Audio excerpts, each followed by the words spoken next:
Hello, everybody. Welcome to the podcast for today. I'm Dr. Bill Davis, and I'm here with Dr. Levi, Colt, Wainwright. Dr. Wainwright, welcome to the podcast. Hi there, Bill. Thanks for having me on. Very excited to have you today. Got a lot of great things to talk about. Dr. Wainwright has an awesome practice in Tallahassee, Florida. But if you like this podcast, if you like wherever you're watching it or listening to it, please like this podcast. Please share it with your friends. Please subscribe to it wherever you are. That helps us to help more people with this valuable content. So, anybody out there, Lord, that doesn't know you, Levi, can you share a little bit about yourself? Yeah. So I'm a NUCA chiropractor. I practice in Tallahassee, Florida. I'm originally from Palmer, Alaska. I was born and raised there. I have family that is here on my dad's side from northern Florida. So I ended up moving down here and deciding to set up shop down here in Tallahassee. And basically, I have been practicing now at the end of this month will be 10 years. And I have been out on my own now for just over 6 years, I believe. Awesome.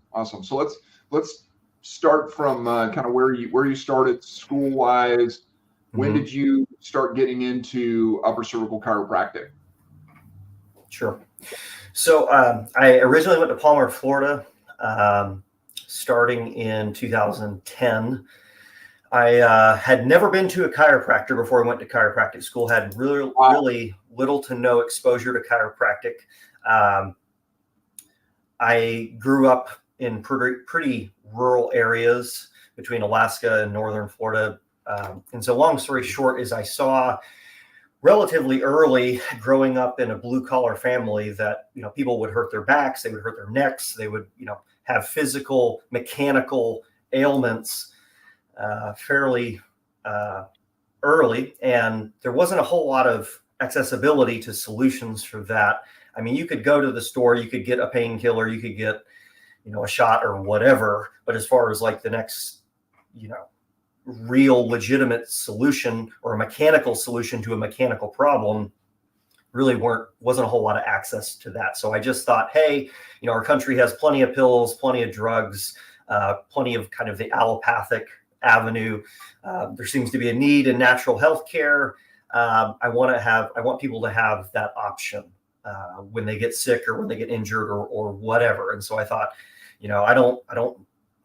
what's kind of the most credible natural health practice in the US? I figured chiropractic was probably the biggest, most credible for that avenue. So looked into chiropractic school, ended up starting up there. Really didn't know much about upper cervical at the time, just basically went to class with everybody else, learning about full spine stuff. One of my professors there, Dr. Michael Shreve, in Palmer, Florida, shout out Dr. Shreve if you're listening. He was, I think, like really the only proponent of upper cervical at the school. And basically, long story short, he was getting on my nerves during class for some reason or the other. And I was mouthing off to him during class about upper cervical. And, everybody really throughout from the students all the way up through the staff pretty much, poo-pooed and just looked down upon, browbeat upper cervical as, pseudoscience and stuff. And I was basically doing the same to Shreve. And he invited me to come to his practice after class to shadow.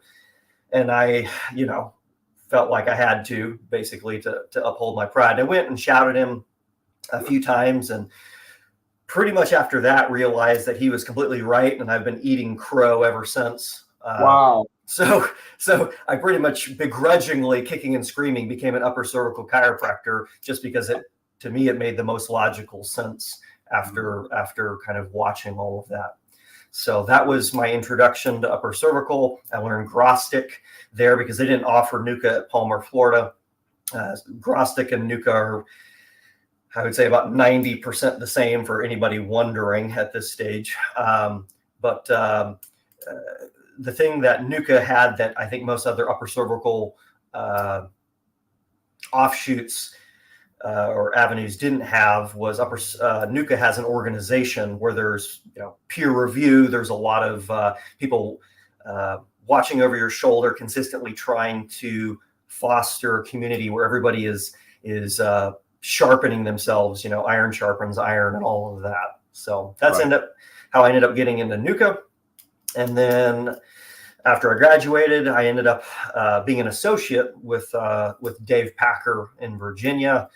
And he taught me, oodles and oodles about upper cervical and kind of what it would take to operate it at a board certified level in NUCA and just the demands there. And I think the thing that probably I think is really relevant for our conversation today is at the time, Dave practiced in what I would consider probably kind of like a medium to high volume practice, right?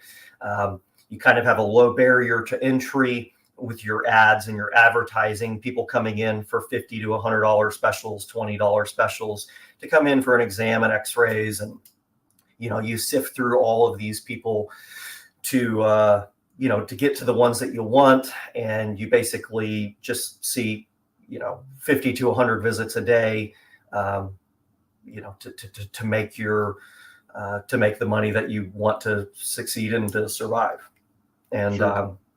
And I did that, and I just didn't, know any different. And it seemed from what I could tell that everybody else was practicing mostly that way. And, I after associating for about 3 years, I ended up striking out on my own and coming back to Florida and basically started practice essentially the same way, because that's what I knew. And, after about a year of doing that, I just, burnout started to set in.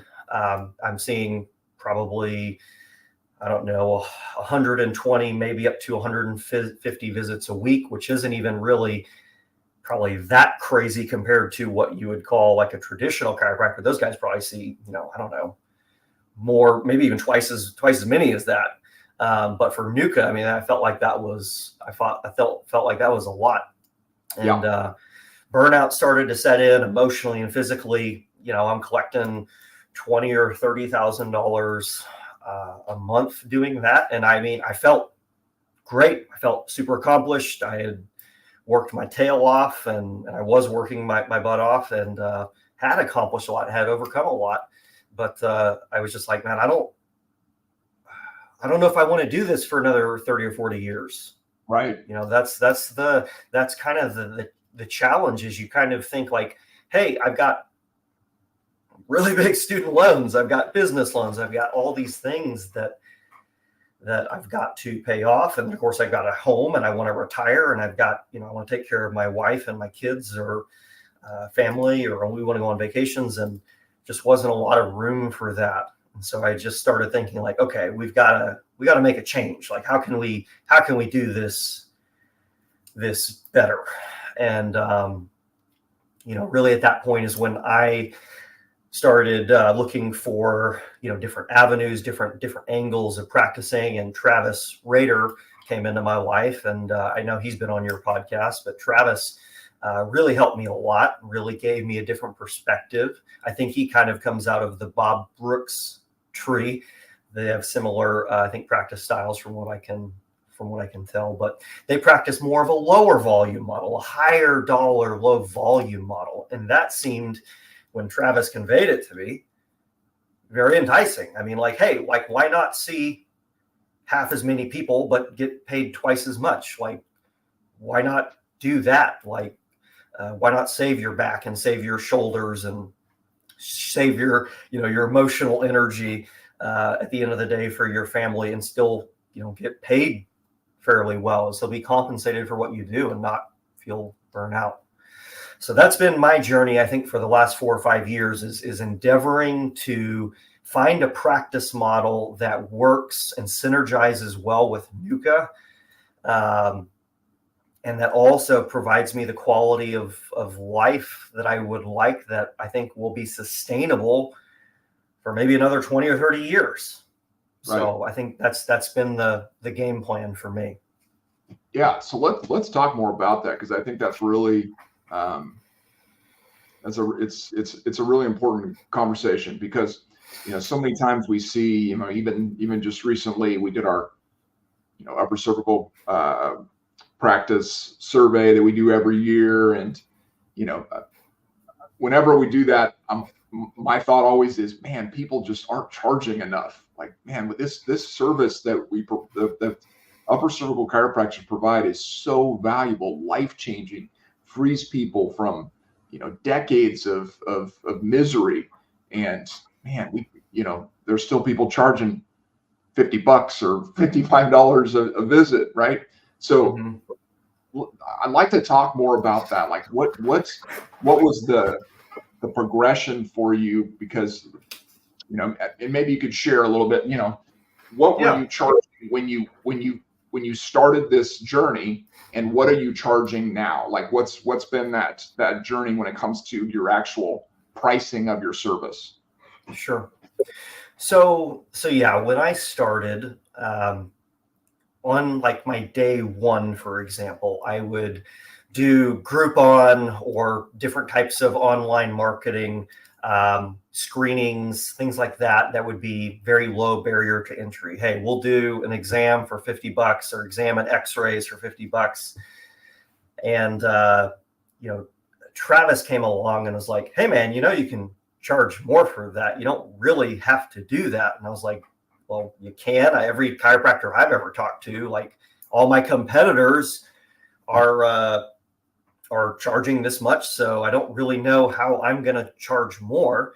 And he was basically instrumental in kind of opening my brain to say, like, well, if you brand yourself and you market yourself and present yourself as something, more unique, then you can pretty much charge more. And so he challenged me to start my day one off at like $300, $350 or something like that for x-rays, an exam and everything like that.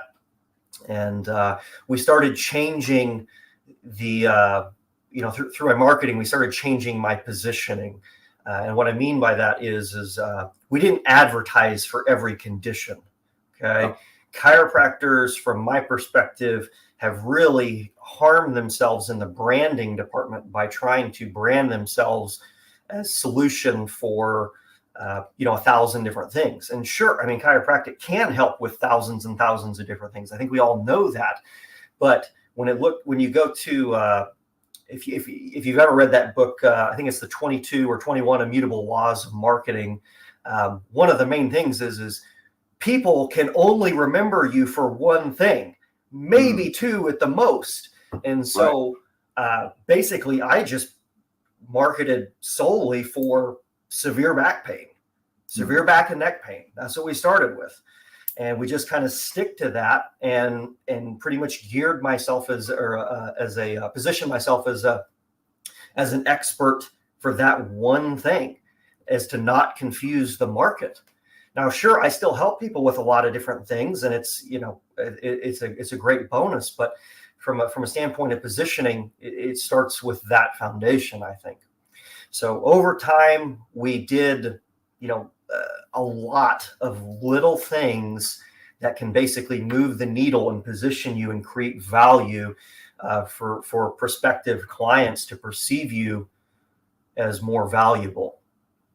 I've always been one of those people that looks for the silver bullet, that looks for a single thing, like, hey, what's that, like two quick tips that will like change your entire game. Well, yes, there are some things that can change the game, but one of the phrases that I use with my team and my staff in my office is 100 pennies make $1, right? So you have to do a lot of little things very well. And if you do a lot of little things very well, it really creates an effect larger than I think the sum of the parts. So that starts from the very beginning of what is the patient's experience with you before they ever even come in your office, right? Yep. So website, phones, what does your team convey to them before? What does your ad look like? What does your receptionist sound like when they call in? most people think they know what their team is conveying to the world, and they have no clue. They've never recorded their phone calls. And the first time you record your phone call and you listen, or I'm sorry, first time you record like your receptionist's phone calls, you will become a changed person, because you'll realize like, oh, it does not translate from, even if I wrote an entire script and had everything ironed out and even gave them a script. A lot of people aren't using scripts, but even if you had all that, and then you listen to the first recording, you'll realize that is not what is coming through on the phone. So all of those little things have to add up from basically day 0 all the way to day 3 or 4 of your patients being in your office, essentially, really the entire time they're there. No, and that's huge. I mean, that's something in the past few years that we have within our dashboard now, that every single one of our new patient phone calls of every single one of our clients is recorded. And like you said, it's a game changer. It is an absolute game changer to have that information, and not just be, because it's one of those things where most doctors are in a place of chosen ignorance when it comes to that, right? Where it's like, you don't want to know what they're doing. Like, I'm just hoping it's good, right? I'm seeing patients. I trained them on it. I just hope they're doing a good job with it, right? But they don't know that they don't know what they don't know. They don't know what they don't know. And I mean, and when you start really digging into that, like you said, when you start really thinking through, like, hey, that initial new patient phone call is extremely important, right? Like, that's the very first time that they're going to talk to my office. And if it's not right, I'm never even going to see them. Like, this person will never come into my practice, and I won't even know most of the time, right? Yep. So it's hugely important. I'm glad you brought that up. So you started to shift the way you were being positioned, which I love. I just, that's something we've been talking about for 10 years with our clients is you got to position yourself as a specialist, right? Because specialists in all areas of healthcare, right? Specialists get paid more. Like, they're more valuable to people. People understand, like, this is somebody that specializes. This is somebody that is unique and is harder to find, right? And so they're willing to pay more for it. They're willing to commit more to your care. They're willing to do so much more if you can position them you position yourself in their mind as a specialist, right? Correct. So as you started to do that, as you started to shift your positioning, as you started really focusing in on your day 0 type stuff, what started happening? What did you start noticing with, how the practice was changing? Sure. Well, much to my surprise, people actually started to pay me, right? And so I couldn't believe it. I couldn't believe that people would they'd be like, oh yeah, I'll pay $300 or $400. Let's get some x-rays. Let's get to the root cause of the issue. And I was like, oh, you will? Well, that's great. This is amazing. I can't believe this is working. And so I spent like an entire year starting to do that, and just kind of wondering when people were going to wake up and be like, no, they're not going to pay. But I think here's a nugget that I discovered after doing this for a few years, that may be the price of admission for this podcast, is what I found out is when it comes to care plans, it is just as easy to sell a $5,000 to $10,000 care plan as it is a $1,500 care plan. And most people do not believe me when I tell them that. But it's the same. I get more, for example, right now, when people come into my office, there is no cookie cutter treatment. Okay. People come in, and if they only need a handful of visits, I only prescribe a handful of visits. I've never been one of those people that really likes to do like a year's worth of care, doing 3 visits a week for an entire year. I hate doing high volumes of appointments. I do relatively low volume appointments, but my care plans have ranged from, $500 to $10,000 or $11,000, just depending on what was necessary. And the reality is most of the time I get more blowback about a $800 to $1,200 care plan than I do for something that's $6,000 or $7,000. And I think a lot of it has to do with perceived value. People value what they pay for. Yeah. And they pay for what they value. And so if you are starting off saying, hey, I'll do this for $20, and you're doing screenings on a weekend, like a massage therapist, or I don't know, things at like a craft fair, are you presenting yourself as a professional? Well, I don't know. I don't know if they were, I know for myself, when I did that, I don't think people perceive me as that, as like a professional or someone at the top of the game, at the best at what they do. But now when I have higher barriers of entry and I charge more and I tell people, I basically broadcast to the world, this is how much I am worth. This is how much my services are worth. They are more compliant to agree, So that's something that, again, I think a lot of people, and even myself, I had a really hard time grasping, but I firmly believe that is the truth. Yeah. And why do you think that was so difficult for you to grasp, and why it's so difficult for so many others to grasp as well? Because I mean, like we see it again in our survey data, right? Where there's a lot of people who their care plans are very small, right? In comparison to others, right? So what do you think's going on there? Like why is there a disconnect with some of that? I can't speak for others. My perception of myself is I grew up poor. I have insecurities about money. I don't know if I have as many insecurities now, but I still feel like I do. And essentially, I think to summarize it, I think I had a poverty mindset. And, even right now, you could ask me, is $50 a lot? Yeah, I think $50 is a lot. But I spend $10,000 a month on marketing, on ad spend right now. And to me, it's kind of like in a different box in my brain. I don't care how much money I spend on ad spend, because I know that if I put in $1, I get, 5 or 6 back. Right. And so you can leverage that.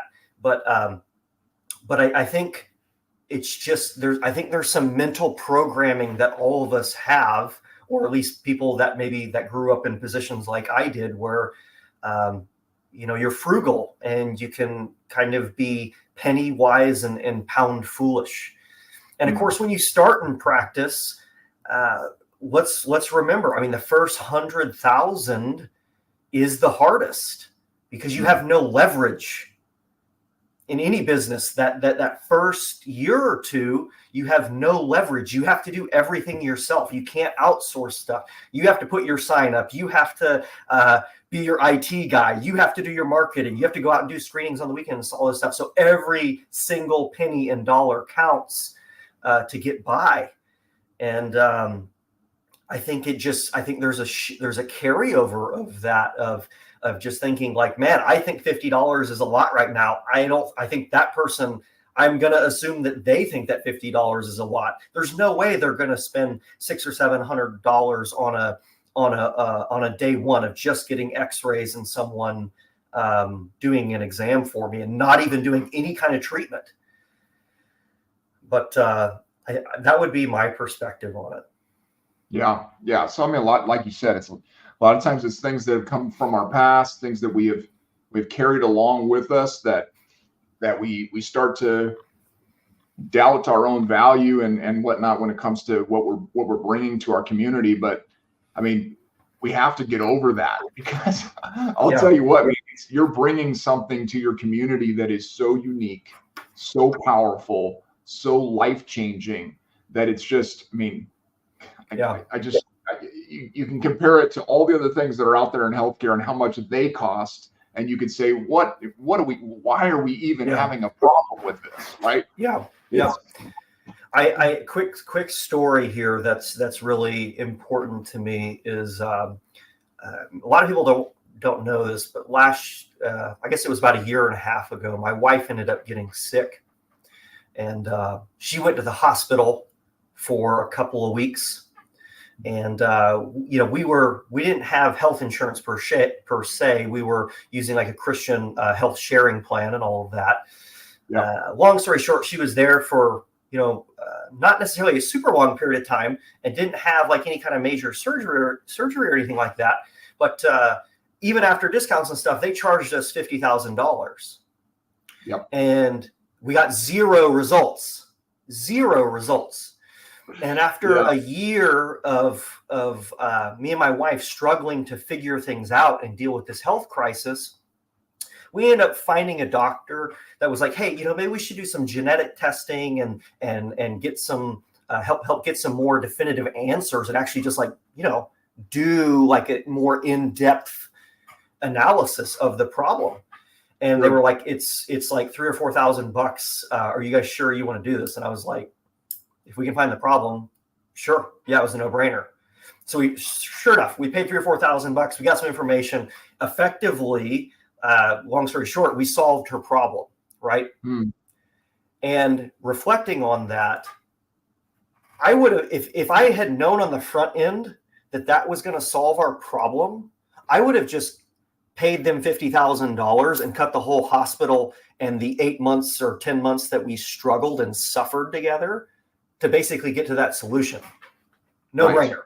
So if I think that's kind of the thing is just kind of recognizing like, hey, most of these patients, they have been to everybody. They have tried all this stuff. They've been on this carousel of people not paying attention, not doing any kind of in-depth analysis, spending time and money, and they are still not any better off. In fact, many of them are worse off after having multiple spinal surgeries.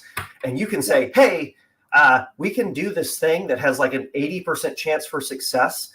And then, let's just say worst case scenario, we don't really make a huge difference for you. Sometimes things just don't work out. Best laid plans don't always work out. Your worst case scenario for us is you spent a little bit of time, you spent a little bit of money, but you're probably not going to be any worse off. But like most of any kind of medical care, most of them cannot say anything even close to that.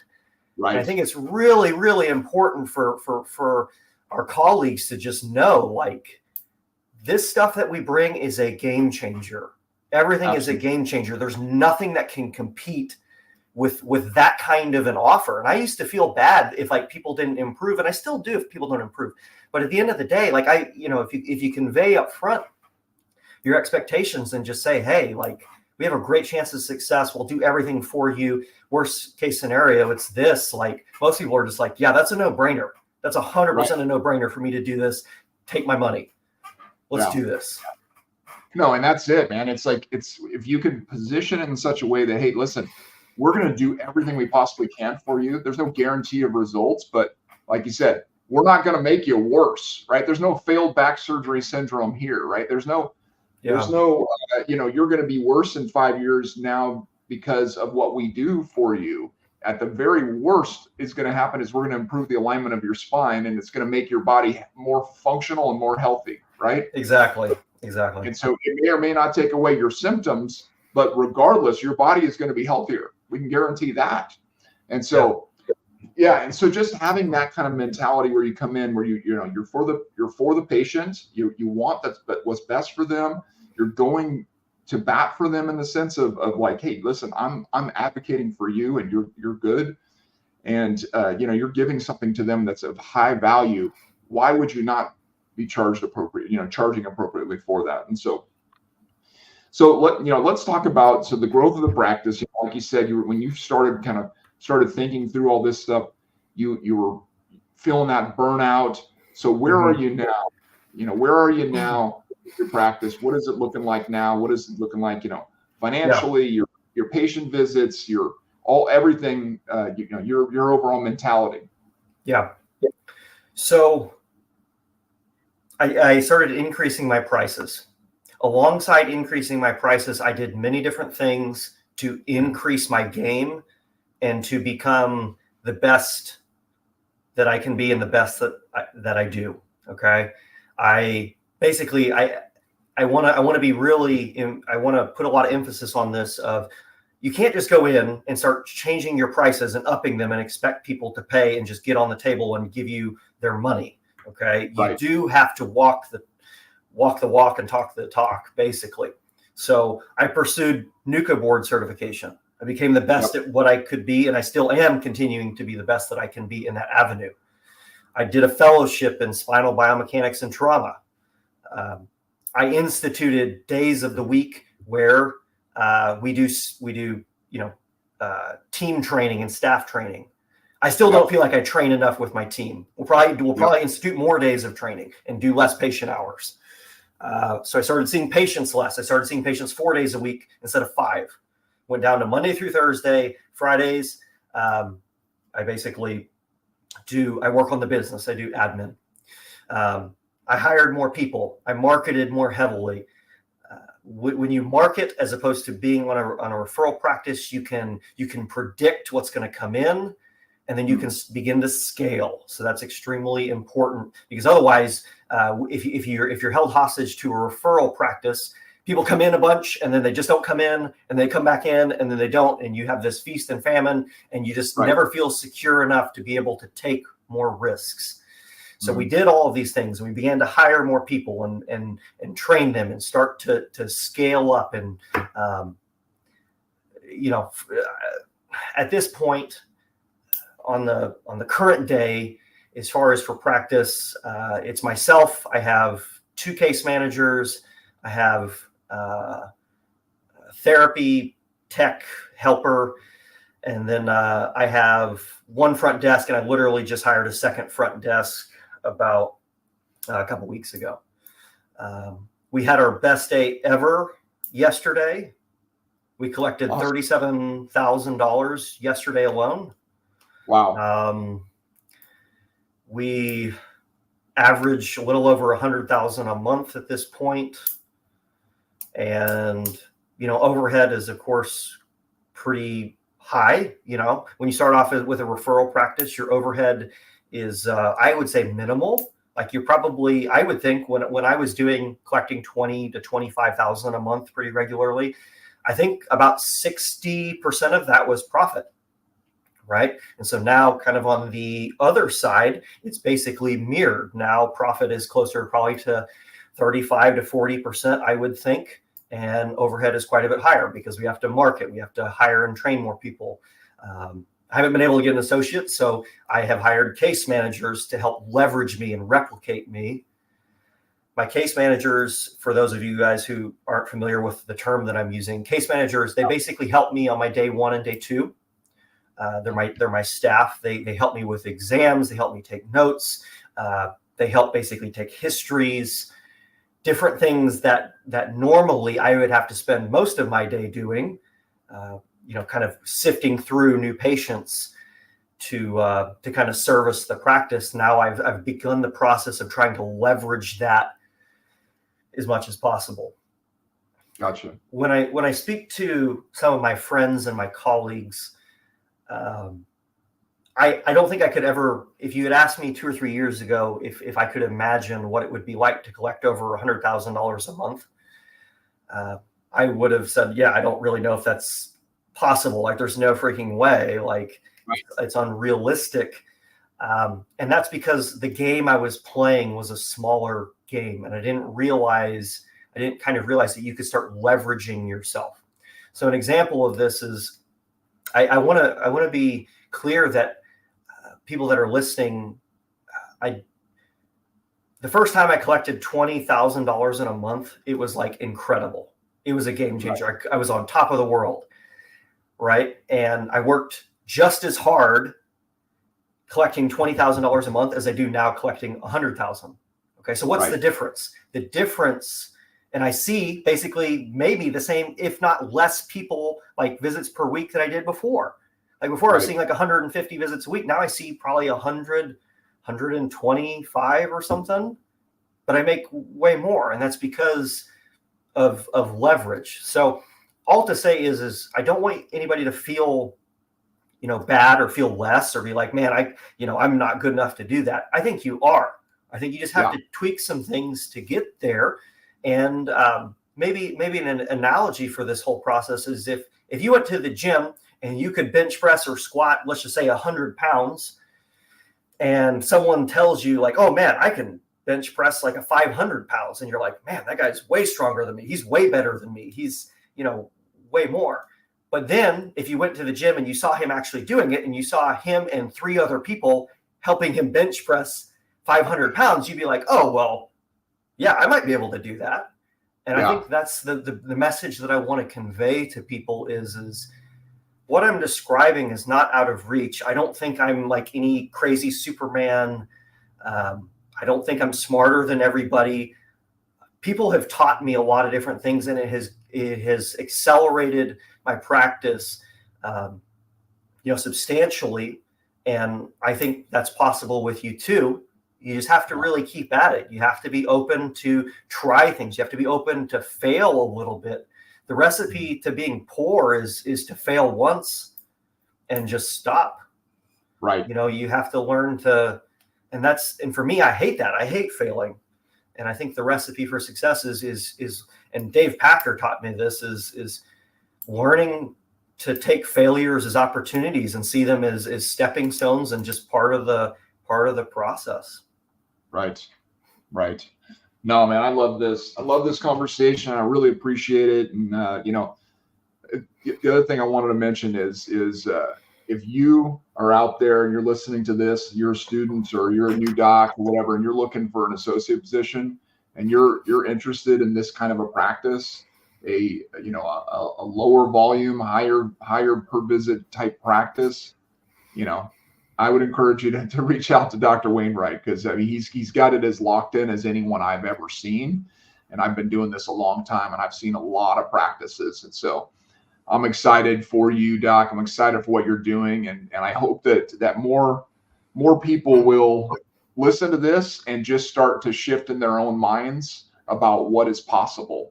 That's really what we want, right? We want more people getting access to upper cervical care. And that happens as a result of practices being better, right? If your practice is better, if you are reaching your potential as a doctor, as a practice, then more people in your community will find hope and healing. And that's what it's all about. And so, again, Doc, I thank you so much for being on the podcast today. Before we wrap up, is there anything else that you'd like to share? I think really the only other thing that I encourage people to do is remember, this is a long-term game, or at least I hope it is for you. I hope my colleagues don't burn out. I've seen several of my friends and my colleagues burn out, and they've kind of moved on beyond NUCA into other realms or out of chiropractic. And I don't want you to burn out. And so what I would recommend for you is to make it fun, turn it into a game. I think that's probably one of the bigger secrets to my success is if you can get out of survival mode, if you can learn how to market, if you can learn how to speak to patients that are cold leads as opposed to referral leads, and start to make some money and you're out of survival mode, make it fun, make it a game. Learn to look for every little combo, every little bit of leverage that you can in your practice so you can expand and keep things fresh. I think for me, that's what keeps it fun for me. At the end of the day, taking care of spines are spines. One spine is not really different from the next, but learning to just enjoy people getting to a lower volume model, I think is 100% the best way to go, especially for upper cervical and the demands that are required to reduce the subluxation maximally. I think a lower volume model is 100% the way to go. And if anybody has any questions, I encourage you to keep listening to Bill Davis's podcast. Reach out to me if you want to get some questions answered. I'll do my best. And have fun out there. Absolutely. Well, again, thank you so much, Dr. Wainwright, for being on the podcast today. And again, if you like this content, please share it with your friends. Please subscribe and continue to like what we're doing here and share it with your friends. So thank you, Doc, for your time. Thank you, everyone, for listening to the UCM podcast. And as we always say, go team upper.